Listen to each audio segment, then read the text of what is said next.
ജോക്കട്ടെ ഇന്ന് എന്തുണ്ടായെന്ന് പറയണോ? അപ്പോൾ ഞങ്ങൾ തിരിച്ച് പ്ലൈമൗത്തിലെത്തി, താമസിക്കുന്ന വീട്ടിലെത്തി. എന്താ കഥ എന്ന് പറഞ്ഞു കഴിഞ്ഞാൽ, ഞാൻ ഒട്ടും തന്നെ ഹാപ്പിയല്ല. എൻ്റെ ഡ്രോൺ പോയി ഗൈസ്. ഞങ്ങൾ നമ്മുടെ എന്താ സ്ഥലത്തിൻ്റെ പേര്, ലാൻസെൻഡ് പോയി. കുറച്ച് ഡ്രോൺ ഫുട്ടേജുകളൊക്കെ എടുത്ത് ഞാൻ കുറച്ച് റിസ്കി ആയിട്ടുള്ള ഷോട്ടുകളൊക്കെ എടുത്തുകൊണ്ടിരിക്കണമായിരുന്നു. അപ്പോൾ താഴെയുള്ള നമ്മുടെ റോക്കി ഏരിയകളുടെ താഴത്തോട്ട് മാക്സിമം ഹൈറ്റ് താഴ്ത്തിയിട്ട് വെള്ളത്തിനോട് ഒരു പൊടിക്ക് ചേർത്ത് ഷോട്ടുകൾ എടുക്കാനുള്ളൊരു ട്രൈ ആയിരുന്നു നടത്തിയത്. അൺഫോർച്ചുനേറ്റ്ലി ബാറ്ററി പെട്ടെന്ന് ഡ്രെയിനായി നമ്മുടെ ഡ്രോൺ അങ്ങ് വെള്ളത്തിൽ പോയി, കിട്ടിയില്ല. ക്ലിഫിൻ്റെ മുകളിലായിരുന്നു നമ്മൾ. ക്ലിഫിൻ്റെ താഴെ മറ്റേ ഇടുക്കുകളിലോട്ടാണ് സാധനം പോയത്.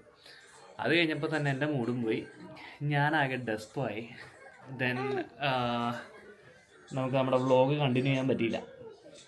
അപ്പോൾ ഇന്ന് ഞങ്ങൾ ലാൻസെൻഡ് കവർ ചെയ്തു കഴിഞ്ഞിട്ട് പിന്നെ ഒരുപാട് സമയം നമുക്ക് കിട്ടിയില്ല. അവിടെ ഒത്തിരി കാണാനുണ്ടായിരുന്നു, കുറേ നേരമൊക്കെ അവിടെ സ്പെൻഡ് ചെയ്തു. അത് കഴിഞ്ഞ് നേരെ ഇപ്പോൾ നമ്മുടെ വീട്ടിലോട്ട് തിരിച്ചെത്തി.